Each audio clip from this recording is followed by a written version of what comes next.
할렐루야. 1945년 8월 15일 대한민국 거리에 곳곳에 벽보가 붙었다고 합니다. 어떤 벽보였느냐 하면 정오에 중대한 발표가 라디오 방송에서 나오니까 꼭 라디오를 들으라는 벽보가 거리마다 붙어 있게 되었습니다.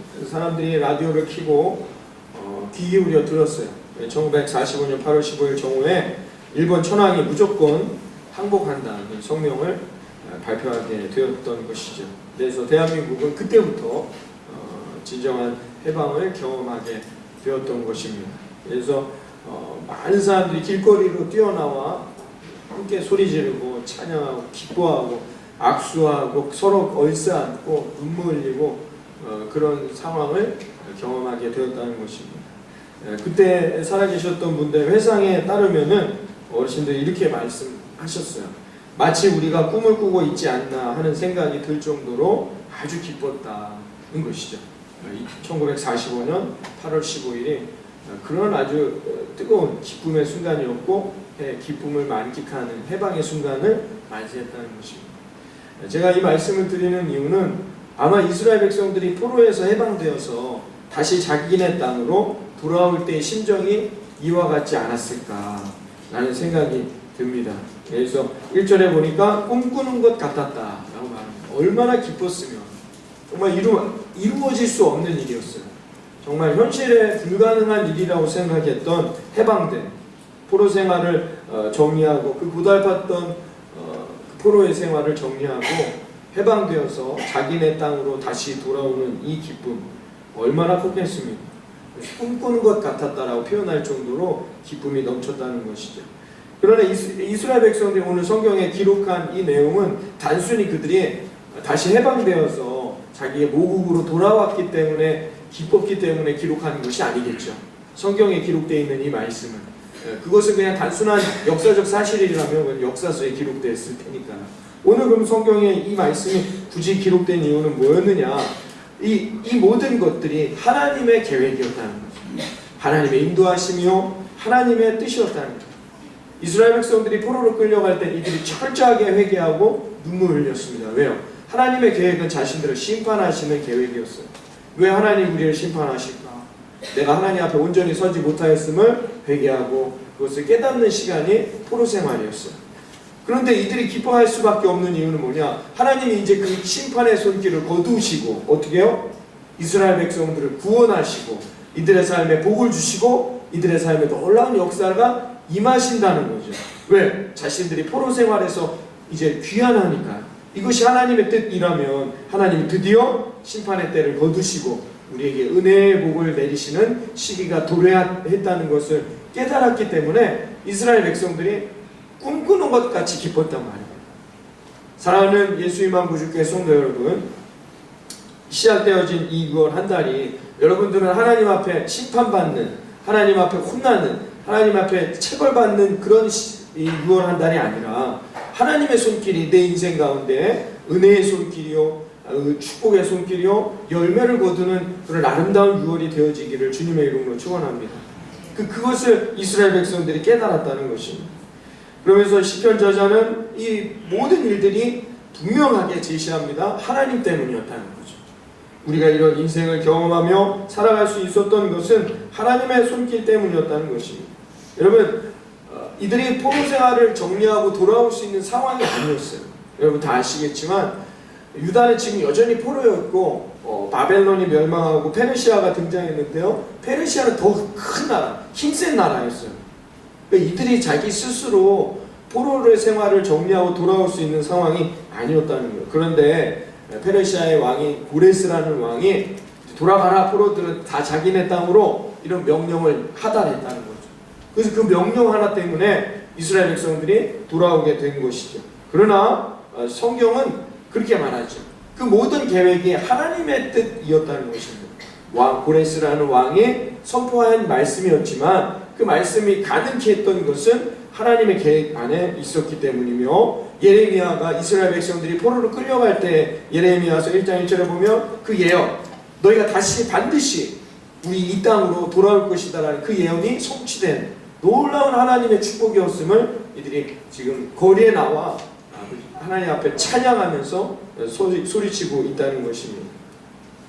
그것을 이들이 경험하게 되었던 것입니다. 그래서 이들은 2절에 보면 입에는 웃음이 가득하고 혀에는 찬양이 가득했다는 것은 이 모든 하나님의 계획과 뜻이 이루어졌음을 경험하기 때문인 것입니다. 여러분, 하나님의 은혜와 하나님의 계획은 기적과 같이 저와 여러분의 삶에 이 6월 한 달 이루어질 거라 믿습니다. 우리가 상상할 수도 없는 그 시점에, 우리가 예측하기 어려운 그 상황에서 하나님께서 하나님의 손을 내미셔서 우리의 삶에 놀라운 하나님의 구원의 역사, 열매를 얻는 축복을 경험하는 역사를 우리의 삶에 이루어 주실 거라 믿습니다. 그래서 우리는 오늘도 어떻게 해요? 이 한 주간도 최선을 다하여 살아갈 수 있게 되는 것이죠. 여러분, 그것을 오늘 성경이 시편이 우리에게 말해주는 것입니다. 오늘 이 본문 126편은 두 가지 단락으로 나누어서 살펴볼 수 있는데요. 1절과 3절까지 있는 내용입니다. 이 내용은 이들이 포로 생활을 하다 해방된 거예요. 해방되어서 하나님 앞에 얼마나 자기들이 기뻐했는지를 회상하는 장면입니다. 1절부터 3절은. 이 4절부터 5절이 현실이죠. 그래서 돌아왔는데, 포로 생활에서 돌아왔지만 뭐예요? 그들이 돌아왔을 때에는 아무것도 남아있는 게 없는 황폐화되어 있는 이스라엘 땅이었다는 것이죠. 그럼에도 이들은 어떻게 해요? 하나님의 말씀을 붙들고 귀환하여서 하나님의 말씀대로 성실하게 땀 흘려 씨를 뿌리겠다는 거예요.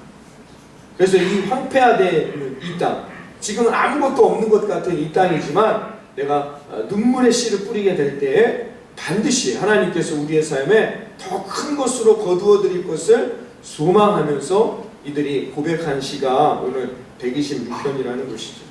그러니까 이 126편을 통해서 우리가 깨달을 수 있는 하나님의 말씀, 오늘을 살아가는 저와 여러분에게 주시는 말씀은 뭐냐? 사랑하는 성도 여러분, 우리가 하나님이 이 6월 한 달도 우리를 붙드시고 우리에게 손을 내미셔서 기적과 같이 우리의 삶을 인도해 주실 것을 소망하고 믿습니다. 그래서 우리가 오늘 6월도 기뻐하며 찬양하며 시작하지만 우리의 현실은 그렇지 않다는 것이죠. 여전히 우리의 현실엔 황폐함이 있고 아무것도 없는, 내가 무엇인가 해야 되는 인생이 놓여져 있고 때로는 상처가 있는 내 인생이 놓여져 있다는 것이죠. 그럼에도 여러분 어떻게 해요? 그럼에도 하나님이 반드시 우리의 삶에 구원의 역사를 베푸셔서 우리를 승리하게 하시며 우리에게 기쁨의 단을 거둘 것을 소망하면서 여러분 이 6월 한 달 어떻게 해요? 내 삶의 현장에서 또 열심히 최선을 다하여 땀 흘려서 우리가 살아가야 한다는 것입니다. 이 놀라운 메시지가 오늘 이 본문 안에 심겨져 있는 것이죠. 여러분 6월 한 달 이 오늘의 말씀을 꼭 붙드시고 여러분들이 기쁨으로 어떤 순간이 온다 할지라도 여러분 기쁨으로 여러분들이 하나님의 말씀만을 붙들고 살아가 승리하는 저와 여러분 되어지기를 바라겠습니다. 여러분 생각을 해보세요. 이들이 이게 하나님이 우리를 이제 해방시켜 주셨구나 기뻐했고 서로 껴안고 감사하며 자기네 땅으로 돌아왔는데 자기네 땅은 어때요? 아무것도 없어요. 그냥 황폐한 그 자체였다는 것이죠. 여러분 우리의 인생이 그와 같을 수 있다는 거예요. 은혜를 받았지만 하나님이 나와 함께하면 믿지만 우리의 현실은 어떻게 해요? 아무것도 아직도 이루어진 것이 없는 황폐한 것 같은 순간이 있을 수 있다는 것이죠. 그러나 우리는 하나님을 믿는 하나님의 백성임을 믿습니다. 그래서 우리는 어떻게 해요? 오늘 새벽에 살펴본 것처럼 시편 37편의 말씀처럼 우리는 또 오늘도 소망을 두고 하나님이 이 내 소원, 내 계획, 내 뜻을 이루실 것을 소망하면서 소원하면서 어떻게 해요? 이 6월을 시작하는 것이죠. 그래서 성실하게 최선을 다하여 저와 여러분의 삶에서 살아가는 것입니다. 그러면 반드시 어떻게 해요? 하나님께서 그곳에 함께 하심으로 오늘 본문에 있는 말씀처럼 기쁨으로 여러분들이 30배, 60배, 100배의 열매 단을 거둘 것이라 믿습니다. 포기하시면 안 됩니다. 좌절하시면 안 됩니다. 낙심하시면 안 됩니다. 아유 이거 안 되겠구나. 내가 하나님이 함께 하신다 했는데 하나님이 그래서 기쁨으로 단을 거둔다 했는데 내 현실은 이게 아니구나. 그래서 돌아서면 안 된단 말이에요. 거기서 포기하면 안 된다는 거예요. 거기서 세상으로 나아가 거기서 방법을 찾으려고 나아가서는 안 된다는 거예요. 끝까지 여러분 하나님을 바라보고 그 믿음 가운데 승리할 수 있는 저와 여러분 되기를 바라겠습니다. 그러려면 우리가 어떤 삶의 자세를 가져야 되느냐 오늘 본문을 통해 몇 가지 살펴보면 첫 번째 꿈이 있어야 돼요. 소망이 있어야 된다는 거예요. 이 꿈은 뭐예요? 하나님을 바라보는 소망이죠. 하나님의 약속 믿고 나아가는 소망이라는 거예요. 오늘 1절에 꿈꾸는 것 같았다 라고 말했습니다. 70년의 포로 생활을 합니다. 여러분, 우리가 일제 치하에서 일제 얼마나 포로 생활을 했습니까? 우리보다 더 많은 시간을 포로의 생활, 거기다가 어떻게 해요? 나라를 떠나서 타국에 가서 거기서 포로 생활을 하는 이스라엘 백성들의 처참함이 70년 동안 이어졌습니다. 그런데도 이들은 어떻게 해요? 70년 동안 자신들의 말을 버리지 않고 자신들의 믿음을 버리지 않고 다니엘서에서와 같이 어떻게 해요? 느헤미야서에서와 같이 그들은 어떻게 해요? 시간이 되면 날마다 하나님 앞에 자신들의 나라의 방향을 주고 거기다가 기도했다라고 나와 있습니다. 이건 뭘 의미합니까? 소망을 버리지 않는 거예요. 자신들이 다시 돌아갈 것이다라는 하나님이 약속해 주신 이 소망과 소원을 버리지 않았단 말이에요. 그랬더니 결국은 어떻게 해요? 그 소망이 이루어지는 것이죠. 70년입니다, 여러분. 70일이 아니에요. 하나님께서 하나님을 믿는 자들에게 하나님이 반드시 열매를 주시고 하나님 앞에 기도하는 자들에게 반드시 하나님께서 기쁨의 단을 거두게 하실 것을 믿습니다. 여러분, 가족들을 위해 기도하는 분들도 많습니다. 함께 구원을 얻고 신앙생활을 함께 하기 위해 가족들을 위해 기도하는데 어떻게 해요? 아직도 가족들 중에 믿지 않는 가족들이 많이 있어요. 지난주에 신방을 하는데 그렇게 말씀하시더라고요. 아버지 어머니가 신앙생활을 안 하셔서 아버지가 그렇게 말씀했대요. 결혼할 사람을 데려왔더니 다 좋은데 교회만 안 다니면 안 되겠냐고. 그리고 그런 가정 안에서도 신앙생활을 했단 말이죠. 내 가족들을 위해서, 내가 믿지 않는데 형제들을 위해서 여러분 얼마나 기도하고 계십니까? 한 7년 하셨습니까?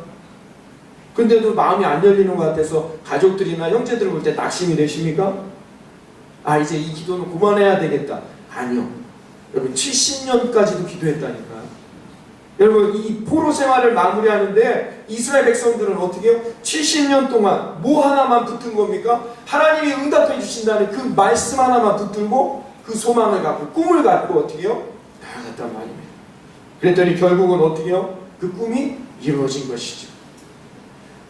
우리 여기 이은복 장로님도 계시지만 우리 농사하시는 어르신들이 계셔요. 우리 교회 성도님들 계신데 아침 일찍 나가시잖아요.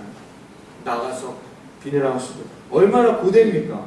그 피곤하게 머리, 허리, 막 무릎 다 아프신데도 그 작업 어제 했던 일 오늘도 또 합니다. 오늘 했던 일 내일도 또 해요. 그 작업. 그래서 또 뿌리고. 그 왜 합니까? 그 힘들고 고단한데 지금 아무것도 나타나는 것도 없는데 왜 그 일을 계속해서 해야 됩니까? 그 아침부터? 왜 그래요? 거둘 것을 소망하기 때문이죠. 내가 풍성히 거두어드릴 것을 꿈꾸고 소망하기 때문에 지금 순간에 메말라 있는 것, 지금 순간에 아무런 응답이 없는 것도 어떻게 해요? 버텨낼 수 있고 이겨낼 수 있게 된다는 것입니다. 사랑하는 성도 여러분, 하나님이 반드시 하나님을 따르고 하나님을 의지하는 자들에게 아름다운 열매를 30배, 60배, 100배로 채워주실 것을 믿습니다. 여러분이 이 소망을 붙드시고 여러분이 6월 한 달도 여러분의 삶의 자리에서 나아갈 수 있는 저와 여러분 되기를 바라겠습니다. 시편 146편 5절에 이렇게 말합니다. 야곱의 하나님으로 자기의 도움을 삼으며 여호와 자기 하나님에게 그 소망을 두는 자는 복이 있을지어다. 하나님을 소망을 두고 살아가는 저와 여러분 되어 아름다운 은혜와 복이 6월 한 달 넘쳐날 것이라 믿습니다. 두 번째, 우리가 어떤 믿음으로 살아가야 되느냐? 웃으며 살아야 한다는 것이죠. 2절과 3절에 보세요. 2절에 뭐래요? 우리 입에는 무엇이 가득했대요? 웃음이 가득하였다. 우리의 혀에는 찬양이 넘쳐났다. 그런 것입니다. 여러분, 웃음이 넘쳐나는 것. 이들이 그 70년 동안 포로 생활, 황망하고 상처된 인생을 살아도 이들이 기뻐할 수 있었던 이유는 뭐냐? 웃을 수 있었던 이유는 뭐냐? 하나님이 함께 하셨기 때문인 것입니다. 이 하나님을 만나면, 여러분이 하나님을 정말로 만나면, 하나님만을 의지하게 되면 지금 내 상황이 메마르고 황폐해 있다 할지라도 감사하며 찬양하고 웃을 수 있어요. 기뻐할 수 있다는 것이죠. 그 삶이 우리의 삶에 아름다운 열매의 단을 얻게 해주신다, 얻게 한다는 것입니다. 여러분, 예전에 이런 TV 프로그램이 있었습니다. 웃으면 복이 와요. 여러분, 웃으면 복이 온다는 거예요. 그 TV 프로그램을 보고 웃지 않을 수 없습니다. 웃음이 나올 수밖에 없었던 것이죠. 사랑하는 성도 여러분, 6월 한 달 저와 여러분의 삶의 관계 때문에 아니면 물질 때문에, 아니면 건강 때문에 여러분이 정말 웃을 일이 없을 것 같은 순간이 온다 할지라도 여러분 얼굴을 찡그린다거나 슬퍼하지 마시고 낙심치 마시고 여러분 웃을 수 있는 저와 여러분의 믿음이 되기를 바랍니다. 웃을 때 하나님이 반드시 그 인생에 해결해 주시고 그 인생 가운데 하나님이 역사하셔서 기쁨의 단을 거두게 해주실 거라 믿습니다. 여러분 하박국 선지자 아시죠? 이 시기에 활동했던 선지자입니다. 이스라엘이 초토화 됐어요. 페르시아가 지나가고 나는데 아무것도 할 수 없어요. 황폐화되어 버렸단 말이에요. 땅이 완전히 황폐화되어 버리고 아무것도 없고 사람도 없는 그때 하박국 선지자가 이렇게 말합니다. 하박국서 3장 17절 이하에 이런 여러분 다 아시는 말씀이죠. 비록 무화과 나무가 무성치 못하며 포도나무에 열매가 없으며 감람나무에 소출이 없으며 밭에 밭이 없으며 우리의 양이 없으며 외양간에 소가 없을지라도 나는 여호와로 인하여 즐거워하며 나의 구원의 하나님으로 인하여 기뻐하리로다. 여러분 하박국 선지자가 이 고백을 할 때 울면서 했을까요? 하박국 선지자가 이 고백을 하나님 앞에 이 말씀을 선포할 때에 고백할 때 자기가 막 울면서 어쩔 수 없이 억지로 했을까요? 아무것도 없지만 나는 여호와로 인하여 기뻐하리라. 웃으면서 했지 않았겠습니까? 기뻐하면서 이 말씀을 선포하지 않았겠습니까? 여러분 지금 우리의 현실이 아무것도 없지만 이루어진 것도 없고 늘 기도하는데 응답되지 않는데 하나님을 기뻐하시기 바랍니다. 이렇게 하면 말씀이 되겠습니까? 하박국 선지자가 그렇게 했겠습니까? 아니죠. 여러분 지금 우리의 현실에 아무것도 없지만 여호와 하나님으로 인하여 기뻐하시고 하나님으로 인해서 나아갈 때마다 하나님이 채워주실 거라 믿습니다. 이게 하박국 선지자가 이렇게 고백했을 것 아닙니까? 그런데 하나님은 어떻게 해요? 그 믿음 가운데 임해 주시나요? 그런 믿음 가운데 큰 일을 행하셨다는 것입니다. 사랑하는 성도 여러분 6월 한 달 이 기쁨으로 여러분 살아가시기를 바랍니다.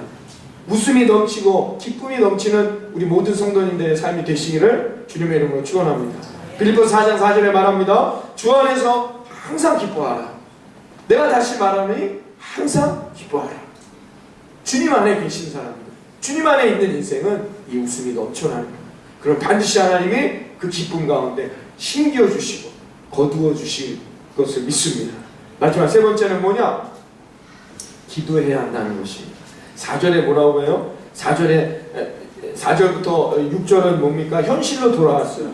옛날을 생각했더니 너무 꿈 같아. 그 순간들이 너무 기뻤어요. 회상했던 장면이 1절부터 3절입니다. 4절부터 6절은 현실로 돌아오니까 이들이 포로 생활을 마치고 돌아왔을 때 어떻게 해요? 황폐해져 있단 말이죠. 아무것도 남은 게 없어요. 자기들이 다시 일구어내고 만들어내야 했단 말이죠. 그때 이들이 어떻게 했습니까? 기도했어요. 4절에 보세요. 4절 이렇게 시작합니다. 여호와여 우리의 포로를 남방 시내들 같이 돌려보내 주옵소서 라고 기도했습니다. 이 말은 뭐냐? 이 말은 뭐냐면 여기서 말하는 포로라는 건 뭐냐? 아직 다 돌아오지 않았어요. 그러니까 처음에 갈 사람들을 돌아가라 했더니 일부분만 온 거예요. 유대인들 중에.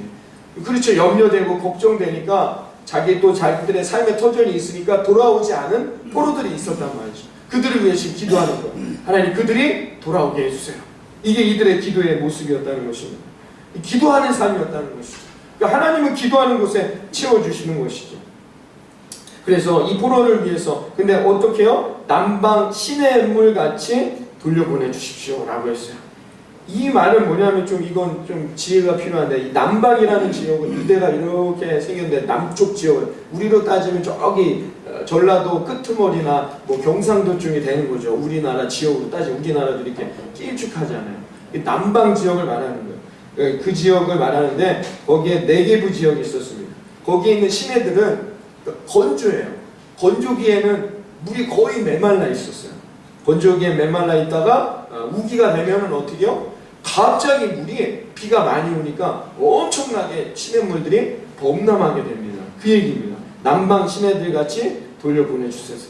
이 말을 여러분 이제 상상해 보세요. 여호와여 우리의 포로들이 어떻게 오는 겁니까? 갑자기 우기에 비가 많이 와서 어떻게 해요? 여러분 시냇물이 여기 강이 하천이 어떻게 해요? 범람하는 거예요. 그와 같이 다 돌아오게 해달라는 겁니다. 지금 이 기도가 바로 그런 기도라는 것이죠. 하나님 그래서 결국 어떻게 해요? 포로들이 다 돌아왔어요. 이스라엘이 다시 좋은 길을 맞이하는 놀라운 역사를 하나님이 응답해 주셨다는 것입니다. 왜요? 이런 기도가 있었기 때문이라는 것이죠. 그래서 여러분, 기도를 항상 힘쓰고, 골로새서 4장 2절에 말합니다. 기도를 항상 힘쓰고 기도에 감사함으로 깨어있으라. 늘 기도하는 인생이 되어져야 한다는 것을 우리에게 말합니다. 사랑하는 여러분, 오늘 시편의 기자는 여호와께서 우리에게 큰 일을 행하셨다는 그 자체에 기뻐하기 시작했다는 것입니다. 여러분, 6월 한 달도 저와 여러분의 삶에 하나님이 크신 계획을 세워놓으셨음을 믿으시기를 바랍니다. 하나님 그 기쁨을 이루어 주실 것입니다. 여러분, 그 기쁨을 소망하면서 살아가라는 것입니다. 그러니까 자기보다 큰 페르시아가 무너지고, 바벨론이 무너지고, 페르시아가 자기들을 이 땅에 보내주었다는 것입니다. 여러분, 하나님이 함께 하신다면은 정말 셀 수 없는 수많은 기적과 같은 일들이 저와 여러분의 삶에 넘쳐날 것입니다. 그걸 기뻐하라는 거예요. 먼저는 그걸 깨달아야 합니다. 6월 한 달 하나님이 함께 하실 것입니다.